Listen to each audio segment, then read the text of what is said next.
का स्वागत है आपके अपने चैनल स्वरान एकेडमी क्लासेस पर। यहाँ एक डाउट है आप सभी लोगों को हुआ है, आप लोगों ने कमेंट बॉक्स में बताया है कि जो नॉन टीचिंग वैकेंसीज आई हुई हैं उसमें क्या डिज़ायरेबल क्वालिफ़िकेशन अगर आपके पास नहीं है तो क्या आप फॉर्म को भर सकते हैं। ये सबसे बड़ा सवाल है क्योंकि काफ़ी छात्रों के पास डिज़ायरेबल जो क्वालिफ़िकेशन है अब उस कॉलम को वो फुलफ़िल नहीं कर पा रहे हैं।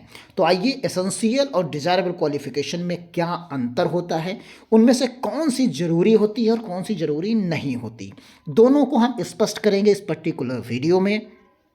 इसमें एक उदाहरण लेकर हम चलेंगे जो कि फार्मासिस्ट का है, जैसे क्योंकि सभी का लगभग एक ही जैसा रहेगा क्योंकि दोनों का मतलब आप समझ जाएंगे। हम इसमें उदाहरण लेकर चलेंगे फार्मासिस्ट का। इस तरीके का आपको जो फॉर्म भरने के टाइम दिखता है, एक ऊपर एसेंशियल क्वालिफिकेशन दिखती है और नीचे एक डिज़ायरेबल जो है आपको दिखती है क्वालिफिकेशन। तो इन दोनों के बारे में समझेंगे कि फॉर्म भरने के लिए आपके लिए महत्वपूर्ण चीज़ क्या है क्या नहीं है। तो आइए एक एक चीज़ को समझते हैं यहाँ पर कि जैसे कि हमने कहा कि हम बी फार्मा यानी जो फार्मासिस्ट है पोस्ट, उसका एक उदाहरण लेंगे, उस उदाहरण के तहत ही हम आपको समझाएंगे। बाकी आप हर पोस्ट पे वही चीज़ लागू कर सकते हैं। आवश्यक योग्यता मतलब essential qualification diploma in pharmacy मान्यता प्राप्त विश्वविद्यालय या संस्थान से होनी चाहिए या फिर रजिस्टर्ड फार्मासिस्ट के रूप में आपके पास पंजीकृत होना चाहिए।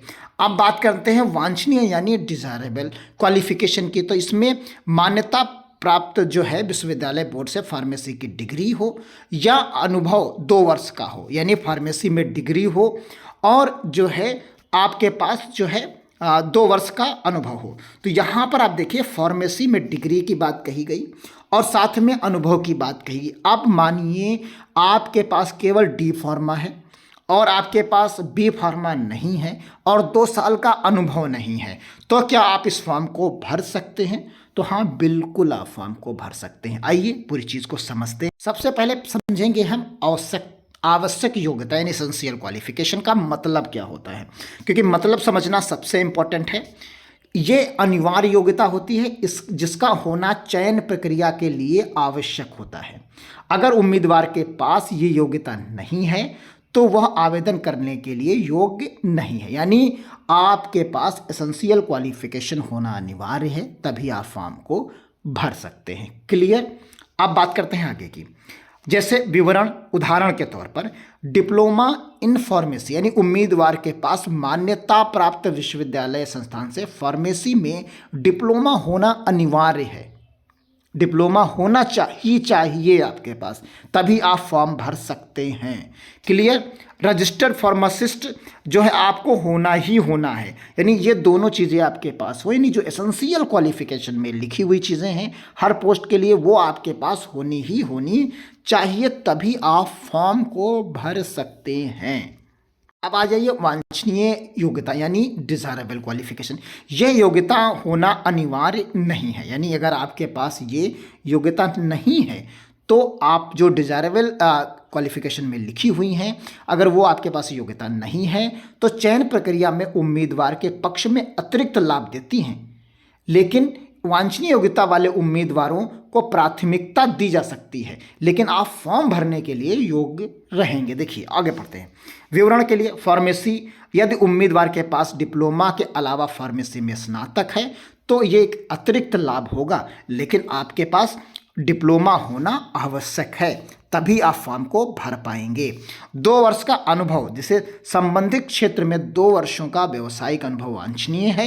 यह अनुभव उम्मीदवार को व्यावसायिक क्षमताओं में क्षेत्र में ज्ञान को दर्शाता है। ये चीज़ क्लियर हो गई होगी। अब आप अंतर को समझ लीजिए।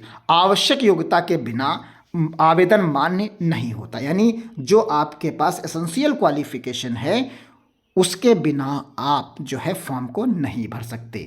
अगर वांछनीय योग्यता आपके पास नहीं है तो आप फॉर्म को भर सकते हैं, यानी चयन में अतिरिक्त मूल्य जोड़ती है, लेकिन ये अनिवार्य नहीं है। यानी आपके पास अगर वांछनीय योग्यता नहीं है तो आप फॉर्म को भर सकते हैं। जब ये समस्या तब आपके साथ होगी जब दो लोग ऐसे मिल जाएं, दोनों के नंबर सेम हो, सेम रैंक आ जाए, सेम चीज़ें हो जाएं, फिर वहाँ पर एक वेटेज देखा जाएगा कि अगर उस व्यक्ति दूसरे व्यक्ति के पास वांछनीय योग्यता भी रखता है वो, और एक व्यक्ति उतने ही मार्क्स लाकर वांछनीय योग्यता नहीं रखता है, तब उसकी रैंक नीचे शिफ्ट कर दी जाती है। क्लियर? आप चीज़ों को समझ गए होंगे।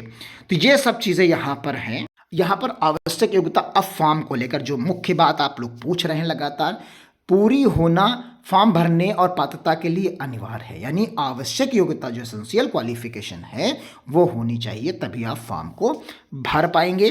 वांछनीय योग्यता चयन प्रक्रिया में अतिरिक्त लाभ देती है, लेकिन इसका ना होना आवेदन करने से नहीं रोकता। क्लियर? आप समझ लीजिए कि यानी अगर आपके पास इसका नहीं है तो इसका ना होना आवेदन करने से नहीं रोकता। यानी आप आवेदन कर सकते हैं, परीक्षा में दे सकते हैं, आप मार्क्स बहुत अच्छे ले आए तो आप मेरिट में भी शामिल होकर नौकरी भी आप कर सकते हैं।